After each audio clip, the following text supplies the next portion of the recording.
dealing with PTSD for many years, I finally take the steps to get a dog and then it being stolen from me. A veteran is desperately searching for his stolen dog on this Memorial Day. The CBS2 team is here, and we begin tonight with that veteran story. CBS2's Rachel Kim is live in Downey right now, where that service dog was stolen along with their owner's car. Rachel? Jeff and Susie, Apollonio Munoz says he doesn't go anywhere without his service dog, Marcy. Well, that was the case Saturday night. Marcy was here in the front seat of his car when someone took off with her and his Honda Civic.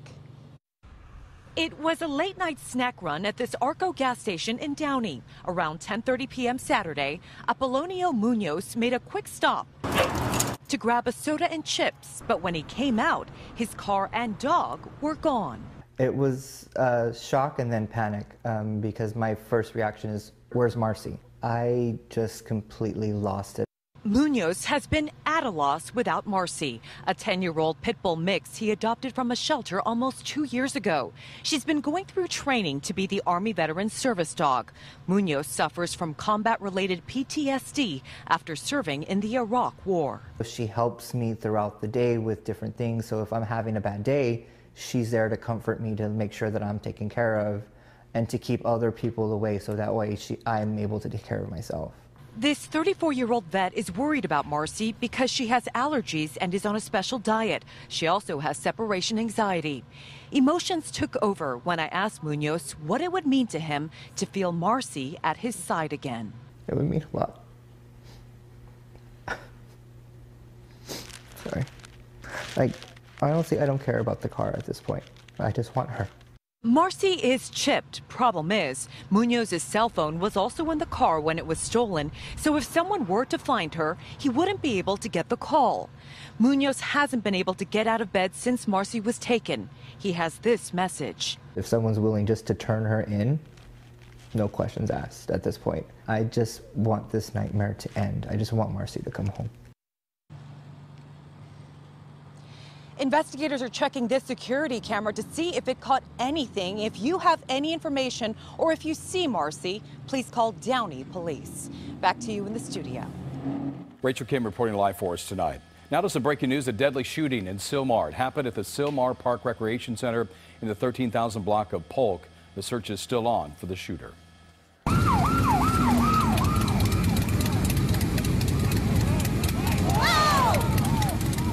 Caught on video, a CHP cruiser collides with a motorcyclist, and some believe the officer ran into him on purpose. The biker was riding with the pack during the Fallen Brothers Memorial Ride in Rancho Cucamonga. The biker's friend says the rider felt the officer was being aggressive, so the biker rode off. The CHP says he sped off and the officer followed. The biker was arrested. In a statement, the CHP says for unknown reasons, the left side of that Yamaha made contact with the patrol vehicle. An investigator has been assigned to investigate the cause of the contact between the Yamaha and the patrol vehicle. The desperate search tonight continues for a National Guard member who went missing in the devastating Maryland flooding. Edison Hermond was swept away last night while helping a woman find her pet. Raging rivers of water tore through Ellicott City, leaving homes and businesses flooded. Now, the town went through what was supposed to be a once-in-a-lifetime flood just 2 years ago, and some businesses just had only recently reopened. A South Carolina news anchor and photographer are dead tonight after a tree fell on their SUV. Mike McCormick and Aaron Smeltzer from Greenville were covering severe weather from that subtropical storm Alberto in North Carolina and driving down a highway when that tree fell on them. They were both in their mid-30s. Alberto continues to drop heavy rain on parts of the southeast tonight. It made landfall in the Florida Panhandle and has been canceling Memorial Day plans in Florida, Mississippi, and Alabama. The center of the storm is expected to move over to Alabama tonight and tomorrow. Markina Brown will have much more on Alberto just minutes away. Is getting ready to shut down for diversity training tomorrow after racial controversies, including a recent one here in the Southland. CBS 2's Tina Patel is live in Ontario tonight with more details on this. Tina? Well, Starbucks says they've always considered them as a place that's safe and welcoming for everyone, and they think they need to shut down tomorrow to make sure that they're living up to their values. If you want to get your caffeine fix Tuesday, you better get it early. More than 8,000 Starbucks across the country will be closing in the afternoon so employees can undergo racial bias education. I think it's a step in the right direction. I mean, there's a lot of racial, divisiveness right now in the country, and I think it's kind of a hot topic. It became a hot topic for Starbucks after employees at a Philadelphia store called police on 2 black men who were waiting for a business meeting in April. Police led the men away in handcuffs while other customers tried to intervene. Well, what did they do? What did they do? The Starbucks CEO went to Philadelphia and worked out a confidential financial settlement with the men. But soon there were other claims of racism at Starbucks. A black man in Torrance shared cell phone video of an incident in January. He says he was denied the use of a bathroom after a white customer was given access. I just tried to use a bathroom like you did, and they gave it to you. The Equal Justice Initiative has helped the company come up with a training session that they hope will help employees understand what implicit bias is and ways to prevent discrimination. We are here to make Starbucks a place where everyone feels welcome. Although all Starbucks-owned stores will be taking part in the training, licensed stores in places like Target will remain open on Tuesday. Starbucks says they'll share their curriculum with employees at those stores so they can also be more aware of racial issues. Customers don't expect to see drastic changes after just one afternoon, but they're hopeful some good will come from this. It's a bigger positive than it is a negative, so I'll sacrifice my Grande Ice Blonde Americano in order to make the country a little bit more accepting of all minorities. And Starbucks admits that what happens tomorrow is just the first step. They say becoming more inclusive is something that they'll work on long term. Most stores will be closing between 2 and 2:30 tomorrow afternoon. We'll send it back to you. Okay, Tina, thank you. A disturbing scene in Thousand Oaks overnight where a 26-year-old man was found dead and a 27-year-old woman was found covered in blood. It started with a loud fight inside an apartment. A roommate who lives there describes what he saw. And when I came downstairs, I saw he was holding his chest and was bleeding, was dripping blood on the whole place. And she was holding the knife and she was throwing stuff at him. And he was like, "She stabbed me, call the police."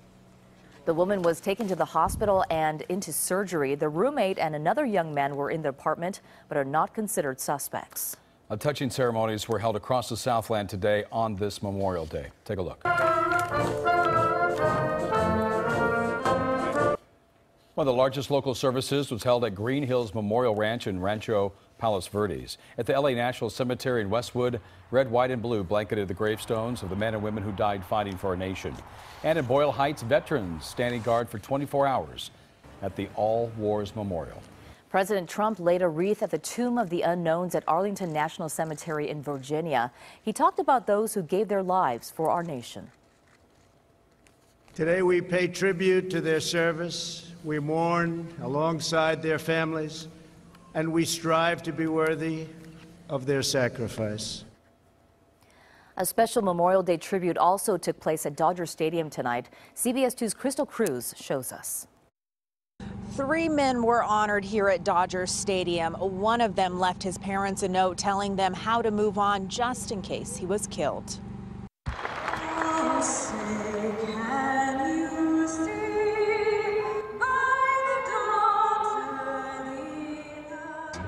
I could still see the soldier knocking on the door. I can see the eulogy. It's so vivid. It's something you don't forget. You're not supposed to bury your 22-year-old child. Right. So but it's our reality now. Memories like those never go away, even 14 years after Tony DiRaimondo's son, Sergeant Michael A. DiRaimondo, was killed in Iraq. And he left us a letter and said, "This is what I wanted to do, and please don't be upset, because we want you to know that we want life to go on with both my husband and I and his older sisters."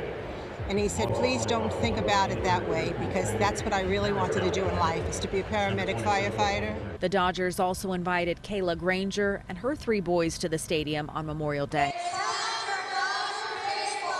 Kayla's husband, Sergeant First Class Jason Granger, served 11 years, deployed 7 times, and was killed on the job stateside in 2013. He was a diehard Dodger fan, so being out there and everything they've done for us is amazing.